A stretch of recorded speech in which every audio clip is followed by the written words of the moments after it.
Veamos ahora el siguiente gran invento del siglo XIX que cambia el modo en el que se estaba comunicando con la escritura hasta este momento. Hemos visto el telégrafo, cuya raíz escritura acompaña a la raíz instantaneidad. Tele es distancia, es decir, comunicar superando las distancias. Sería el fonógrafo, un invento que también lleva la escritura en su nombre. Fonos es sonido, escritura grafos, escribir con sonidos. El fonógrafo permite dar un salto enorme.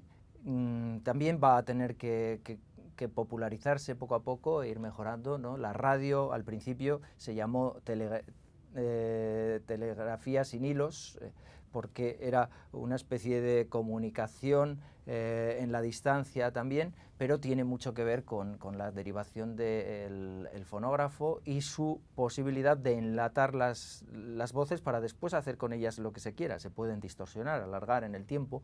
Sabemos que todo esto es posible, como se puede también hacer con el cine, pues un ralentizamiento. El cine va con el sonido. El cine nace también como un instrumento de grabación de la realidad en el tiempo. Eso es lo que significa la palabra kino.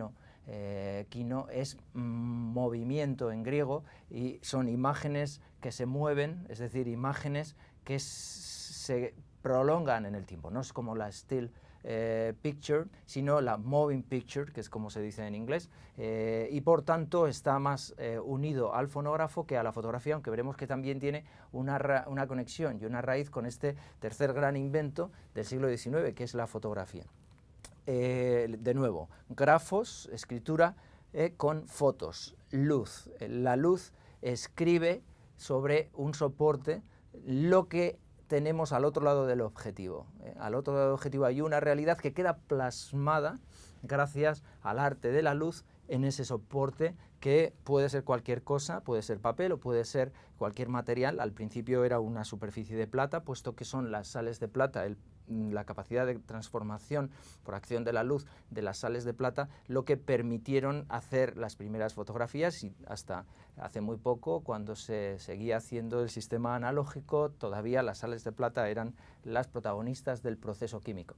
Pero no necesariamente tiene que ser así, puede ser cualquier otra superficie. La cámara oscura, de hecho, que es la base de la fotografía, existía. Lo que no se sabía es cómo hacer que esa imagen que se proyectaba dentro de una cámara oscura se pudiera fijar en un soporte, y eso es el gran invento de los padres, digamos, de la fotografía, de Talbot y de Niepce, que es conseguir hacer, mediante las sales de plata, que se fijen esas imágenes, ¿no? La fotografía va a ser una revolución, puesto que ya no se requiere siquiera de la mano de un autor, como es el caso de la escritura. Siempre hay alguien que escribe y alguien que puede, por tanto, contarnos e interpretar la realidad. En la fotografía se supone que es la propia naturaleza la que se representa a sí misma.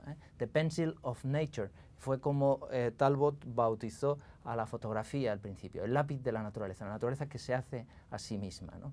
Era un sueño, la imagen aiquerópita, la imagen no hecha por mano humana, un sueño que pues se remonta a los comienzos digamos, de la pintura, como veremos, a los griegos, y que se ha hecho realidad, se está haciendo realidad. La sociedad revolucionaria, la sociedad industrial puede, con un mecanismo de grabación automático de la realidad, puede, digamos, no solo contar la historia, crear la historia, sino representarla de modo científico, ¿no? De modo intocable por el hombre, ¿no? Como que es la máquina la que lo dice todo, la que lo hace todo. La fotografía va a ser una revolución en todos los aspectos, también porque es capaz de captar lo que el ojo no ve a una velocidad tremenda, ¿no? Al principio las primeras fotografías no tenían esa capacidad de instantánea, pero con el tiempo, ya a finales del siglo XIX, se consigue pues una velocidad incluso que capta el galope del caballo, como veremos con Muybridge, y hoy pues con la fotografía láser se puede llegar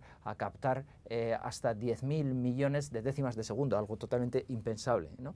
La fotografía puede captar partículas que nosotros ni siquiera podemos imaginar. Y el cine, lo hemos visto, es una prolongación, porque en el fondo el cine es también un soporte analógico como la fotografía, pero que recoge el movimiento, ¿no? Y incluye el sonido. Incluso cuando el cine es mudo había un sonido que está en la misma naturaleza dinámica, de donde viene la palabra, lo hemos visto, cine, kinesis, es movimiento. Esa naturaleza del cine hace que se fundan la tradición sonora con la tradición visual, y que por eso sea una revolución, veremos, pues absolutamente incuestionable para el arte, ¿no? ¿Y qué pasa con la televisión, ¿no? Cuando se desarrolla la televisión vemos que por primera vez ya no existe la raíz de escritura, es tele y visión, visión en la distancia, ¿no? Visión en la distancia. Parece que no interesa ya referirse siquiera a la escritura. Podríamos, pues, hacer